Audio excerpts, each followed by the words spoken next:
नमस्कार, मैं विकास आपको लाइव तस्वीरें गांव बड़ौदा की दिखा रहा हूँ। और हमारे सरपंच पद के भावी उम्मीदवार है श्रीमती वंदना जी, उनके प्रतिनिधि श्री कृष्ण फौजी जी हैं, जो पहले देश की सेवा कर चुके हैं और अब अपने गांव की सेवा करने के लिए चुनावी मैदान में उतरे सरपंच पद के लिए। आइए उनसे जानने की कोशिश करते हैं उनका राजनीति में आने का मुख्य उद्देश्य क्या रहा। सर, हमारे चैनल में आपका स्वागत है। तो सर, बलविंदर जी। आप सरपंच पद के लिए चुनावी मैदान में उतरे हैं, आपकी जो धर्मपत्नी है, तो क्या मकसद रहा सर कि आप चुनावी मैदान में? बलविंदर जी, पहले तो मैं आपके चैनल को धन्यवाद करता हूं और अपने जितने भी हमारे यहाँ गांव के वासी हैं, जितने हमारे अजीज हैं, प्यारे हैं, सभी को नमस्ते और धन्यवाद। बलविंदर जी, ऐसा है, राजनीति में आने का मेरा कोई इंटरेस्ट ही नहीं था।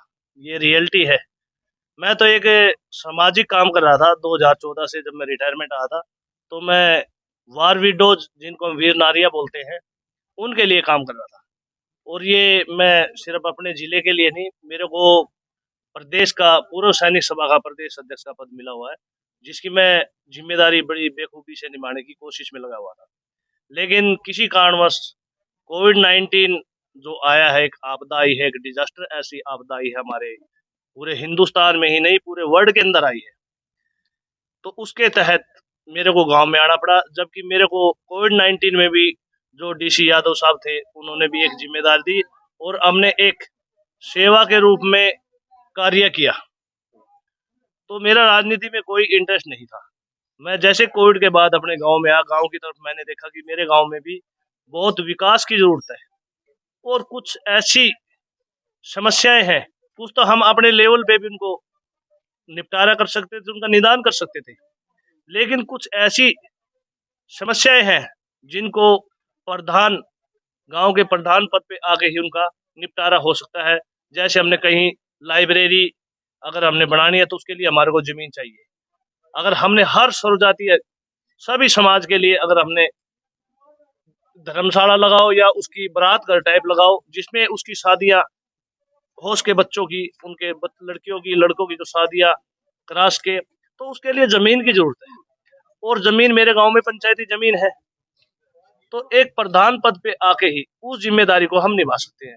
तो ये सोच के हमने अपने सरपंची पद के लिए अपना नामांकन भरा हुआ है और इसी कोशिश में है कि जितना मेरे गांव का विकास मेरे से हो सकेगा, चाहे वो गलियों का हो, चाहे नालियों का हो, चाहे वो अपना। सर, आजकल एक पूरे भारत में स्वच्छ भारत मिशन चल रहा है, जी। उसके तहत आपके गांव में क्या क्या कार्य किए गए? सबसे बड़ी समस्या आपके गांव की निकासी है। बिल्कुल। हाँ, उसको कैसे हल किया जाएगा? देखो, गांव की निकासी के लिए सबसे पहले तो है ना, मेरे गांव के चारों तरफ एक ऐसी नाली, चाहे वो गहरी होकर ऊपर जाड़ लगे, जिसमें साइड उसके नमस्कार जी। उस पानी को, जो बारिश का पानी है, गंदा पानी है, उसके लिए निकासी की जरूरत है और एक बड़े नाले की। क्योंकि नाला कहीं ना कहीं किसी किसी जगह रुका हुआ था, जिसके कारण वो नाला बिल्कुल, एक तो बढ़ाया ऐसे था कि वो उस तरीके से नहीं बढ़ा जिससे वहां की पानी की निकासी हो सके। सबसे पहले मैं मेरे गांव में जो खास हमारे जो जो शमशान का है, वो हमारे जो दूसरा शमशान है उसकी अपेक्षा बहुत ही पोवर्टी लाइन पे है, नीचे है। उसको एक अच्छे स्तर पर तैयार करना है। और यहाँ पे जो हमारे क्यों आर्थिक तंगी से जूझ रहा है ये समाज, यहाँ अगर हम परसेंटेज के लेवल पे देखें तो 10% को छोड़ के 90% ऐसा ऐसे घर हैं, ऐसे व्यक्ति हैं जो आज आर्थिक तंगी से गुजर रहे हैं।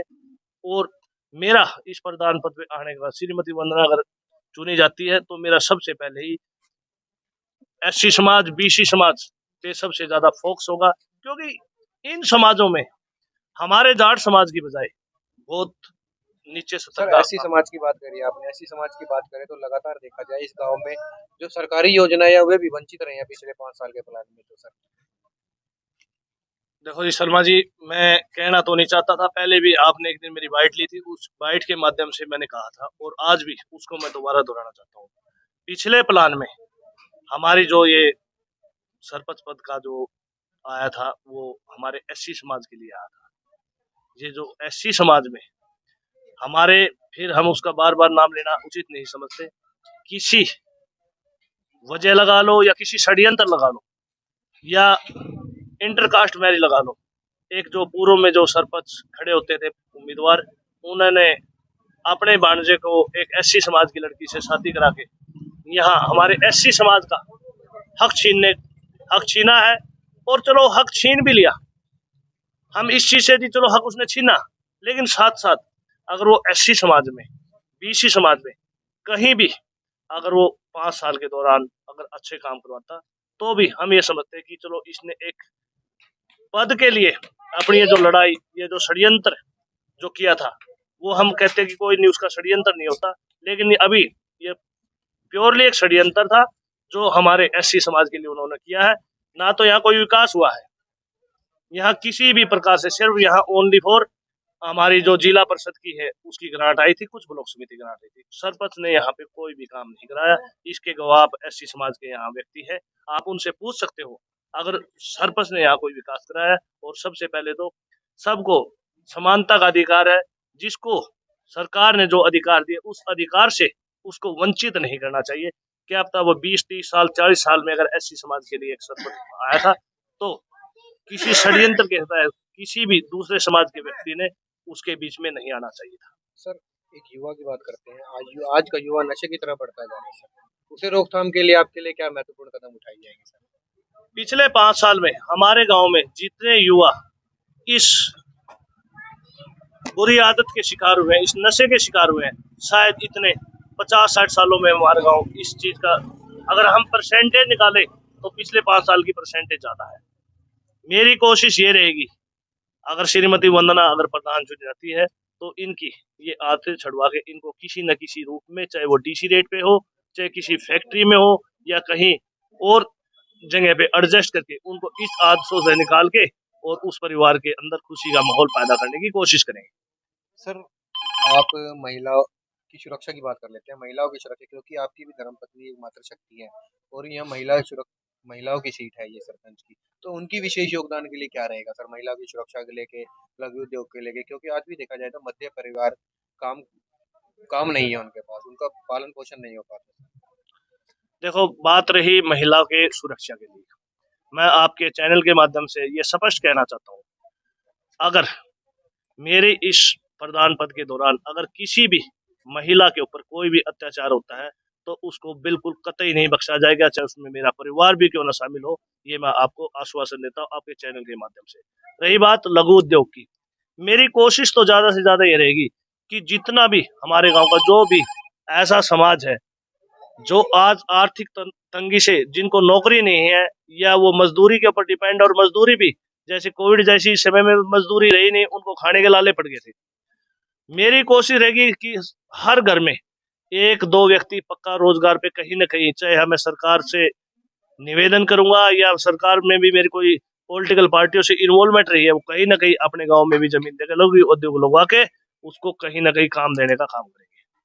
सर, तो अंत में जनता से क्या अपील करना चाहेंगे मीडिया के माध्यम से, गाँव वासियों से सर? मैं शर्मा जी मीडिया के आपके चैनल के माध्यम से हाथ जोड़ के अपने गांव की जनता से यही अपील करूंगा कि जो आपको कोई भी सरपंच, मैं अपने लिए ही नहीं, मैं तो सभी सरपंचों के लिए कहूंगा, जो आपको अच्छा लगे और जिस पे आपको विश्वास हो, उसको पक्का मोहर लगा के वहां बुलाना। और मेरी तरफ से स्पेशल ये अपील है कि मैं आपको आश्वासन देता हूँ, विश्वास देता हूँ कि मैं किसी के मान सम्मान में कोई कमी नहीं छोड़ूंगा, ना ही किसी के काम में कोई कसर छोड़ूंगा। मेरा चैनल के माध्यम से अपने गांव की पूरी जनता से, अब मेरे बुजुर्ग से, मेरे चाचा ताऊ, दादा दादी और मेरे बड़ों से और छोटों से, सभी से हाथ जोड़ के अपील है कि आने वाली 12 तारीख को ताला चाबी पर बटन दबा के श्रीमती वंदना देवी को विजय बनाए। और आपका विश्वास ही मेरी ताकत रहेगी और आपके विश्वास को कभी कम नहीं होने देंगे। आइए, हमारे साथ कुछ गांव के लोग भी जुड़े हैं, जिन भीम सिंह से भी बातचीत करते हैं, वे क्या कहना चाहते हैं इस बारे में। सर, नमस्कार। नमस्कार। तो क्या कहना चाहेंगे, आज फौजी जी हैं, उनकी धर्मपत्नी चुनावी मैदान में उतरी है। आज ही उनकी धर्मपत्नी मैदान में उतरी है, चुनाव में उतरी है, तो उसको भारी वोटों से जितवा। क्या अपील करना चाहेंगे जनता से आप मीडिया के माध्यम से? बस जी मेरा तो इतना ही कहना है।